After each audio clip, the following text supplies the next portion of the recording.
कि आतंकियों को और उनके आकाओं को उनकी ही भाषा में करारा जवाब। राहुल जी लगे हुए कि हमारे दबाव में ये हुआ, हमारे दबाव में हुआ।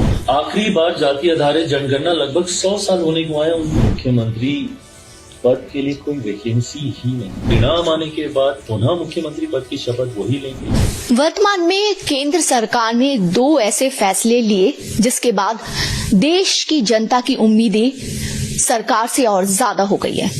पहला फैसला, पहलगांव में आतंकवाद जैसे कुकृत्य को अंजाम देने वालों को अच्छी सजा दी जाए, ऐसी कड़ी सजा दी जाए कि वो एक उनके लिए सबक बने। दूसरा फैसला, जातीय जनगणना करवाने का। इन्हीं सब मुद्दों पर बात करने के लिए हमारे साथ देश की राजनीति के एक युवा और चहेते केंद्रीय मंत्री चिराग पासवान जी है। चिराग जी, आपका बहुत बहुत स्वागत है।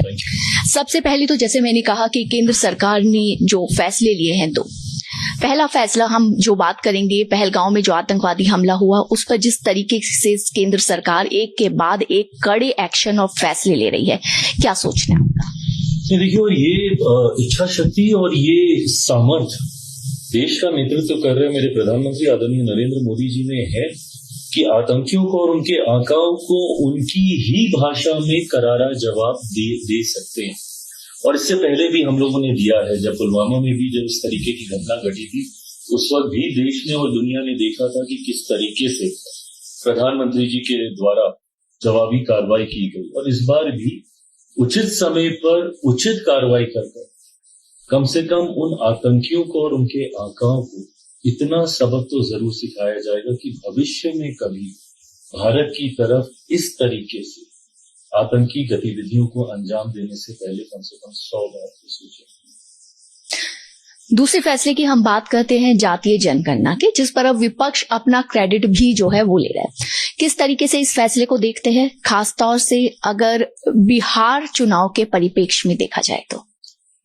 देश हित में और खास तौर पर सामाजिक न्याय की व्यवस्था को सशक्त करने के लिए लिया गया ये फैसला है। देश की एक बड़ी आबादी की भावना को सम्मान देने की दृष्टि में लिया गया ये फैसला है। और ये पुनः उन फैसलों में से एक फैसला है जिसके लिए दृढ़ इच्छा शक्ति की जरूरत है। बाकी तमाम दलों ने, विपक्ष के तमाम नेताओं ने सिर्फ इसके ऊपर राजनीति करने का काम किया, पर किसी ने भी इसको अंजाम तक पहुंचाने का प्रयास कतई कभी नहीं किया। इसको चुनावी मुद्दा बना के रखा, इसको एक राजनीतिक हथियार के तौर पर ये लोग इस्तेमाल करते रहे, बट कभी भी इन्होंने इसको अंजाम तक लेकर जाए, जबकि मौके थे इनके पास। और ताज्जुब होता है मुझे कि आज ये जो रैट रेस में सब लगे हुए हैं कि हमने करवाया, हमने करवाया, हमने करवाया। प्रभु, आपके पास समय था करने का। अगर आपको इतना ही विश्वास था कि ये होना चाहिए, तो आपने अपने समय पे क्यों नहीं करवाती? उदाहरण के तौर पर राहुल जी लगे हुए कि हमारे दबाव में ये हुआ, हमारे दबाव में हुआ। आपकी अपनी पार्टी के तो छोड़ दीजिए, अपने परिवार के 3 प्रधानमंत्री देश में रह चुके हैं। अगर आप चाहते तो उस वक्त इसको करवा देते। आखिरी बार जाति आधारित जनगणना लगभग 100 साल होने को आया, 1931 में हुई थी। आजादी के बाद एक बार नहीं हुई, जबकि कांग्रेस निरंतरता में पूर्ण बहुमत की सरकार का नेतृत्व करती रही लंबे समय तक। लालू जी कहते हैं, प्रभु आप स्वयं मुख्यमंत्री थे मेरे प्रदेश के, आप चाहते तो आप बिहार में आप ये सर्वे 90 के दशक में करवा लेते। पीडीए की बात अखिलेश जी करते हैं, आप चाहते तो अपने मुख्यमंत्री रहते हुए आपकी पार्टी इतनी बार सत्ता में रही, उस वक्त आप करवा लेते। बट आज जो सब लोग ये होड़ में आ गए हैं श्रेय लेने का, क्रेडिट लेने का, हकीकत में ये लोग कभी चाहते ही नहीं थे कि अंजाम तक पहुंचे, क्योंकि इनको सूट करता था कि राजनीतिक मुद्दे बने रहे। इससे पहले भी जितने ऐसे विवादित विषय थे या जितने भी ऐसे विषय जो कि जनता की भावना के साथ जुड़े हुए थे, सबके इन्होंने सिर्फ राजनीति की धारा 370 की बात हो, राम मंदिर बनाने की बात हो, विमेन रिजर्वेशन बिल, नारी शक्ति अधिनियम की बात हो, इन तमाम विषयों पर सिर्फ ये लोग राजनीति करते रहे, पर कभी इसको अंजाम तक नहीं देते। ये हमारी सरकार और मौजूदा प्रधानमंत्री की ही इच्छा शक्ति का परिणाम है कि इन तमाम विषयों को हम लोग अंजाम तक। लेकिन ये इस बात में भी तो सच्चाई है कि जातीय जनगणना का जो ये फैसला केंद्र सरकार का है, इसके बाद बिहार की राजनीति को एक बार फिर से हवा मिल गई। पटना में सभी राजनीतिक पार्टियों ने, खासतौर से विपक्ष ने पोस्टर पाट दिए हैं, जगह जगह पोस्टर लगा दिए हैं। और वहीं बीजेपी को भी कहा जाए, बीजेपी भी पहले इसके पक्ष में नहीं दिखाई देती थी। ये यू टर्न कैसे?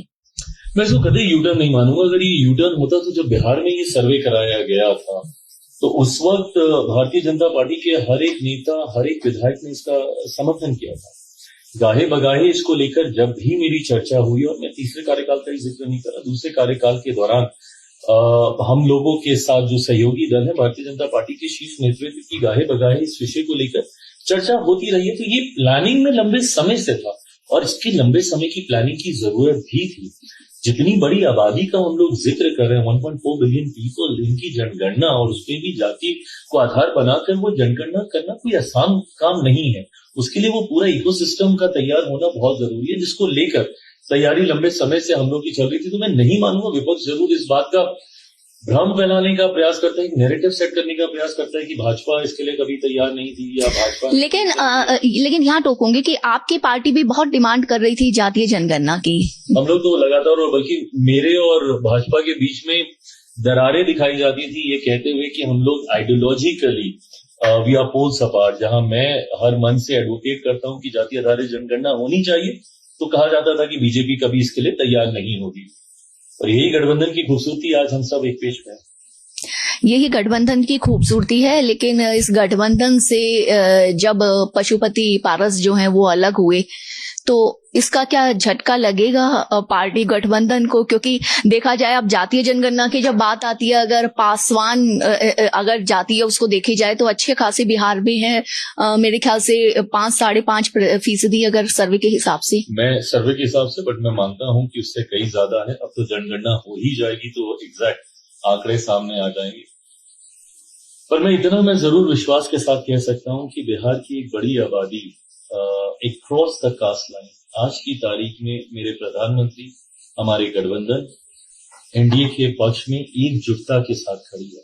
मैं अगर ये बात बोलूं कि बिहार चुनावों के बाद, परिणामों के बाद इस बार एक ऐतिहासिक जीत की ओर हम लोग अग्रसर हो रहे हैं, ये कतई गलत नहीं होगा। मुझे लगता है ऑल टाइम हाई सीट्स के साथ इस बार हम लोग सरकार बनाएंगे, 225 प्लस मैं मानता हूं सरकार बनाएंगे। इसका उदाहरण भी है मेरे पास कि मैं क्यों ऐसा सोचता हूँ। पिछले उपचुनाव हुए 4 सीटों पर बिहार में, उसमें से कई ऐसी सीट हैं जो हम लोग दशकों से कभी एनडीए गठबंधन नहीं जीता था। बेलागंज जैसी सीट जो हम लोग 3.5 दशक से नहीं जीते थे, वो सीट इस बार हम लोगों ने जीती। तरारी की सीट हम लोगों ने जीती। ये दर्शाता है कि अपने में ये 5 दलों का, एक्सक्लूडिंग जिनका नाम आपने लिया, ये 5 दलों का अलायंस अपने में एक विनिंग कॉम्बिनेशन है जो हम लोग को ऐतिहासिक जीत की ओर लेकर जाए। अगर ये बात करते हैं तो क्योंकि आप तो प्रधानमंत्री नरेंद्र मोदी के बहुत फेवरेट भी जो है चहेते हैं, और उन्होंने आपको आशीर्वाद भी दिया, आपको मोदी का हनुमान भी बोला जाता है। तो इस बार अगर बिहार चुनाव की बात होती है तो सीटों का कितनी सीटें लेकर के चल रहे हैं कि गठबंधन में कितनी सीटें मिलेंगी? 30-35 कितनी? मैं गठबंधन की मर्यादा को तोड़ूंगा अगर मैं ऐसी कोई भी चर्चा सार्वजनिक मंच पे पहले करूं और गठबंधन के भीतर बाद में करूं। इसीलिए ना मैं कोई संख्या का जिक्र करूंगा, ना किसी आंकड़ों का जिक्र करूंगा, बट मैं इतना जरूर विश्वास दिलाता हूं कि बहुत एमिकेबली, बहुत सहजता से सीट शेयरिंग का ये विषय हम लोग हल कर लेंगे। लोकसभा चुनाव के दौरान भी विपक्ष के द्वारा ये नैरेटिव सेट करने का प्रयास किया जा रहा था कि इन लोगों में सीट शेयरिंग नहीं हो पाएगी, 5-5 दल हैं, कैसे करेंगे, सबकी अपनी महत्वाकांक्षा है। बट देखा कि बहुत आसानी से हम लोगों ने लोकसभा में भी सीट शेयरिंग कर ली, और उतनी ही सहजता से हम लोग विधानसभा में भी 5 दल मिलकर सीट शेयरिंग के इस विषय को फॉर्मूला निकालकर सेट कर लिया जाएगा। चिंता महागठबंधन में ज्यादा है। जिस तरीके से एक वर्चस्व की लड़ाई वहां पे चल रही है कांग्रेस और राजद के बीच में, जहां पे एक दूसरे से का बड़ा भाई कौन है, इस युद्ध में, इस लड़ाई में दोनों दल उलझे हुए हैं। मैं मानता हूं कि शायद विधानसभा चुनाव आते आते तक महागठबंधन में एक बड़ी टूट देखने को मिलेगी। ये तो अभी जो जातीय जनगणना की बात कर रहे हैं, इसमें लेकर के भी तकरार देखी जा सकती है, क्योंकि राहुल गांधी जो है वो तेलंगाना मॉडल को प्रमोट कर रहे हैं, और जो आरजेडी है वो बिहार के मॉडल के लिए। तो क्या लगता है कि दरार संभव है और इसका फायदा कहीं ना कहीं मिलेगा एनडीए को? और मुझे नहीं पता कि इसका फायदा हम लोग को मिलेगा, क्योंकि हम लोग की ताकत इतनी ज्यादा है, और मैं सकारात्मक राजनीति का मैं पक्षधर हूं। किसी को छोटा दिखा के या किसी के नुकसान का फायदा लेके अपने आप को मजबूत करूं, कतई मेरी ये सोच नहीं रहती। अपनी लकीर को इतना लंबा करना है कि दूसरों की लकीर अपने आप छोटी हो जाए। बट हाँ, ये कारण इनकी विफलता का जरूर बनेंगे। दोनों दलों के बीच में जिस तरीके से इस सर्वे को लेकर ही जो 2 राज्यों में हुए, तेलंगाना को जहां राहुल जी सपोर्ट करते हैं वहीं पूरी तरीके से खारिज भी करते हैं जो बिहार में हुआ, और जिसका श्रेय उस वक्त के उप मुख्यमंत्री हर मंच पे लेने से पीछे नहीं हटते। तो ऐसे में ये वो विषय हैं जिसमें रह रहकर दरारें देखने को मिल रही है महागठबंधन में। बिहार की बात करें या यूपी की बात करें, वहां पर चुनाव जो होते हैं जातीय समीकरण वहां पर दिखाई देते हैं और उसी के हिसाब से होते भी है ज्यादातर चुनाव। तो ऐसे में कहां तक इनकार किया जा सकता है कि ये केंद्र सरकार का ये फैसला और उसका असर बिहार चुनाव पर नहीं होगा, या कहीं फायदा या नुकसान नहीं होगा? मैंने इस दृष्टि से कभी इस फैसले को देखा नहीं है।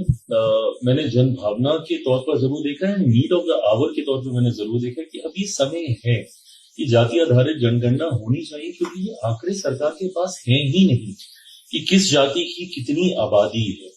और कई बार केंद्र सरकार हो या राज्य सरकार हो, वो योजनाओं का निर्माण ही उन जातियों को मुख्य धारा के साथ जोड़ने की सोच के साथ करती हैं। ऐसे में उस योजना में कितनी राशि आवंटित करनी है, उस योजना का विस्तार कैसे करना है, तभी संभव है जब आपके पास सही आंकड़े हों उस जाति को लेकर, जो कि अभी तक सरकार के पास नहीं है। तो मैं ये मानता हूं कि सरकार की वर्किंग के लिए ये सेंसस होना बहुत जरूरी है। इसका राजनीतिक लाभ नुकसान का आपने जिक्र किया, मैं ये मानता हूं कि लाभ जरूर होगा, क्योंकि एक बड़ी आबादी की भावना को इसमें सम्मान देने का कार्य किया गया, समावेश करने का प्रयास किया गया। जिस मंत्र के साथ मेरी सरकार काम करती है, सबका साथ सबका विकास सबका विश्वास, सबका विश्वास जीतने की सोच के साथ इस फैसले को लिया गया है, जहां पे कई ऐसी जातियां हैं जिनका समावेश आज की तारीख में ना के बराबर है। वो समावेश कैसे हो, उसकी आबादी कितनी है, उसके आधार कैसे बनेगा, ये तमाम फैसले इस जनगणना के बाद लिए जाते हैं। एक बहुत महत्वपूर्ण सवाल ये है इसी से जुड़ा हुआ कि अब जब जातीय जनगणना की बात हो रही है कि धर्म के आधार पर नहीं, जातियां भी उसमें कॉलम में भरी जाएंगी। ऐसे में जो मुस्लिम जो है धर्म, उसमें भी जाति, खासतौर से प्रधानमंत्री नरेंद्र मोदी जब कह रहे हैं कि उस धर्म में भी जो पिछड़ी जातियां हैं उनके कल्याण की, पसमानदा मुसलमान की बात करते हैं, तो उससे उनको भी क्या फायदा मिलेगा और क्या इसका आरक्षण पर भी कोई प्रभाव पड़ेगा? बिल्कुल, सबको इसका लाभ मिलेगा। मुसलमान वर्ग की भी अगर आप बात करें, उसमें भी जितनी पिछड़ी जातियां हैं, पसमानदा मुसलमान जो हैं, वो भी आज की तारीख में हाशिए पर हैं।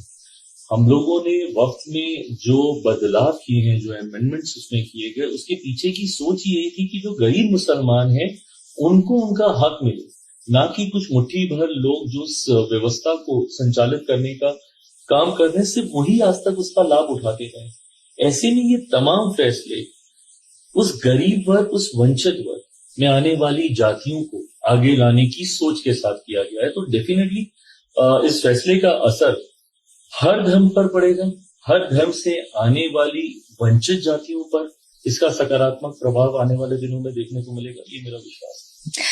एक और, क्योंकि बिहार चुनाव की हम बात कर रहे हैं, चिराग पासवान कुछ वक्त पहले बिहार में ये दिखाई दिया, में पोस्टर लगे थे कि चिराग पासवान बिहार में आपका स्वागत है। यहीं फिर आपने भी कहा कि मैं राजनीति में बिहार के लिए और बिहारियों के लिए आया हूं।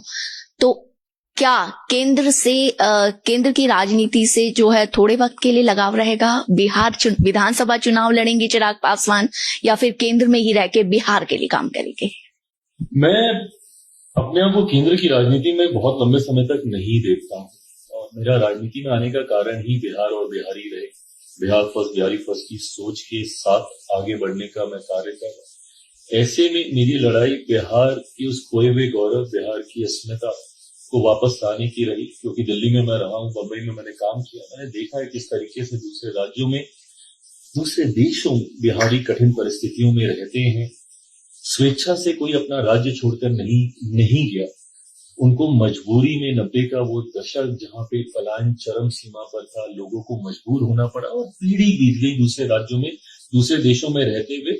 वो दर्द मैं उनकी आंखों में देखता हूं कि जब वो अपने राज्य में वापस आना चाहते हैं, तो वो व्यवस्था उस तरीके से तैयार होनी जरूरी है, और इसी सोच पे बिहार फर्स्ट, बिहारी फर्स्ट आगे बढ़ रहा है। ऐसे में मैं उसको धरातल पर तभी उतार सकता हूं जब मैं बिहार में ज्यादा समय में रहूं।